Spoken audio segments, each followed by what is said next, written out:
ঢাকায় জিন্নার মৃত্যুবার্ষিকী পালন, ক্ষুব্ধ চিত্রনায়ক নাঈম। ঢাকাই চলচ্চিত্রের একসময় তুমুল জনপ্রিয় চিত্রনায়ক নাঈম। চাঁদনি খ্যাত এই অভিনেতাকে এখন আর সিনেমায় দেখা যায় না। ৯০ দশকের শুরুতে খ্যাতিমান নির্মাতা এহতেশামের হাত ধরে চলচ্চিত্রে এসে ব্যাপক সাড়া জাগিয়েছিলেন নবাব বংশের সন্তান নাঈম। পুরো নাম খাজা নাঈম মুরাদ। এহতেশামের চাঁদনি দিয়ে যাত্রা শুরু করে সহ অভিনেত্রী শাবনাজকে সঙ্গে নিয়ে চলচ্চিত্র জগৎ জয় করেছিলেন নাঈম। প্রথম ছবির সাফল্যের পর একাধারে অসংখ্য সিনেমায় অভিনয় করেন তিনি।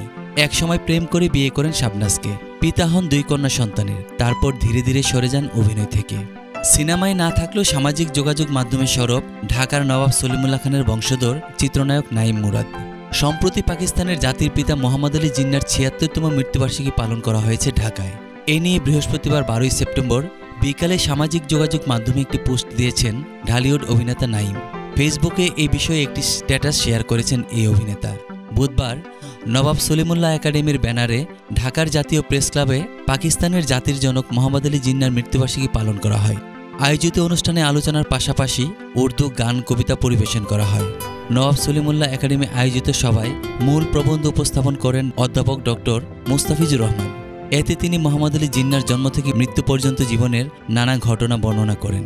অনুষ্ঠানের প্রধান অতিথি হিসেবে ঢাকায় নিযুক্ত পাকিস্তানের ডেপুটি হাইকমিশনার কামরান ধাঙ্গাল উপস্থিত ছিলেন।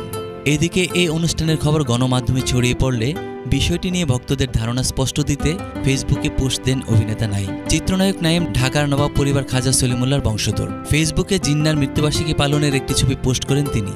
ছবির ক্যাপশনে নাঈম লিখেছেন, ঢাকার নবাব পরিবার এটি সাপোর্ট করে না। তিনি বলেন, আমি খাজা নাঈম মুরাদ নবাব সলিমুল্লাহর পৌপুত্র এবং গর্বিত বাংলাদেশি নাগরিক হিসেবে। নাঈম বলেন, আমি এমন কোনো গোষ্ঠী বা কার্যকলাপের সঙ্গে যুক্ত নই যা আমাদের জাতীয় পরিচয় বা ইতিহাসকে ক্ষুণ্ণ করে। তিনি আরও বলেন, নবাব সলিমুল্লাহ একাডেমির সঙ্গে আমাদের ঢাকার নবাব পরিবারের কোনো সম্পর্ক নেই এবং এদের প্রচারিত মূল্যবোধের বিরুদ্ধে আমরা অবস্থান করি। মহান মুক্তিযুদ্ধের প্রতি শ্রদ্ধা জানিয়ে এই অভিনেতা বলেন, ১৯৭১ সালের মহান মুক্তিযুদ্ধ এবং স্বাধীনতা, ২০২৪ সালের ছাত্র জনতার গণ অভ্যুত্থানের প্রতি যে কোনো কর্মকাণ্ড যা জনসাধারণের আশা এবং মূল্যবোধের বিরোধিতা করে আমি তা সমর্থন করি না। আমি বাংলাদেশের ছাত্র জনতার এবং তাদের স্বার্থের প্রতি দৃঢ় অবস্থান করি। এ প্রসঙ্গে তিনি আরও বলেন, নবাব সলিমুল্লাহ বড় একটা ফ্যাক্ট। এই নাম দিয়ে অনেকে সুযোগ নেওয়ার চেষ্টা করছে। আমাদের পরিবার এই সংগঠন সম্পর্কে স্পষ্ট জানিয়েই না।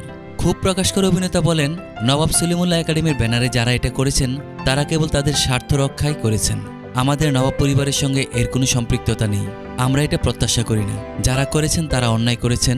আমি অনুরোধ করব, আমাদের নাম নিয়ে এ ধরনের কর্মকাণ্ড করলে তা আমরা কঠোরভাবে প্রতিহত করব। প্রসঙ্গত ওই অনুষ্ঠানের প্রধান অতিথি হিসেবে পাকিস্তানের ডেপুটি হাইকমিশনার কামরান ধাঙ্গাল বলেছেন, মুসলিম লীগে মোহাম্মদ আলী জিন্নার নেতৃত্ব ছিল অসাধারণ। সমগ্র ভারতে মুসলমানদের জন্য এটি একটি গুরুত্বপূর্ণ গণ আন্দোলনের সূচনা ছিল।